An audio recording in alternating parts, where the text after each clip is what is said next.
M. Paradis, bonjour. Bonjour. M. Paradis, c'est un grand dévoilement aujourd'hui. C'est un super beau cadeau de Noël à Brome-Missisquoi. Autrement dit, Brome-Missisquoi branché à 100 Et ça, là, je travaille là-dessus depuis chez lui, en tout cas. Et grâce à l'appui de tous les maires, les conseillers, les gens un peu partout, on a réussi à obtenir 27 millions de dollars globalement. C'est quand même pas mal, hein? C'est quand même pas pire pour brancher Brome-Missisquoi. Est-ce que vous pensez que le 27 millions, on va couvrir tous les frais d'installation pour pouvoir brancher les gens? C'est supposé, d'après les études qui ont été faites, c'est supposé tout couvrir. Alors, il y a 20 millions de subventions gouvernementales et 7 millions de mis par la MRC, la compagnie, etc. Mais c'est supposé tout couvrir. On parle de 8 000 immeubles à peu près, 6 500 foyers, plus 700-800 fermes, plus de l'industriel aussi. Donc, ça fait 8 quelques cents branchements. Et quelques vignobles là-dedans aussi, hein? J'espère bien, hein? On marche encore au satellite, là. Et le satellite, quand il fait beau, là, ça va bien. Mais quand ça marche pas et qu'il fait pas beau, ça va bien mal. Au niveau des retombées économiques, donc, l'Internet haute vitesse, vous croyez vraiment que ça va avoir un impact sur les intrants? Ça a un impact sur l'ensemble du comté. Il y a des gens qui me disaient, par exemple, moi je viens de Saint-Armand, il y a des gens qui disaient à un moment donné, est-ce que avec ma jeune famille, je vais m'installer à Saint-Armand? Et les gens de Saint-Armand me disaient, la première question qui est posée à l'hôtel de ville, avez-vous Internet haute vitesse? Et ça positionne les gens. Ah, vous ne l'avez pas, on va aller s'installer ailleurs.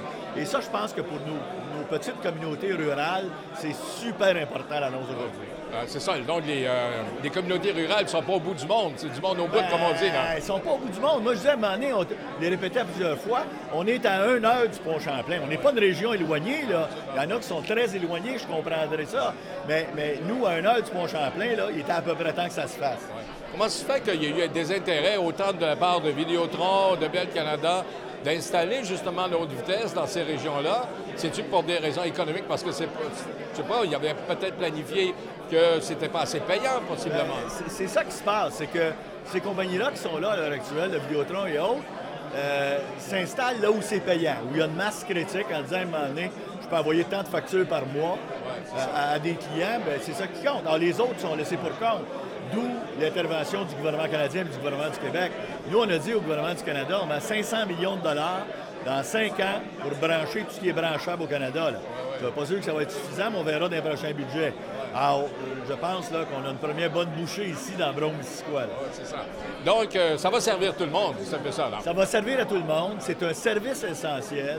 Au même titre que l'électricité est un service essentiel. À un moment donné, on ne pense pas, quelqu'un se bâtit une maison, on fait un poteau, puis on amène le fil jusqu'à la maison.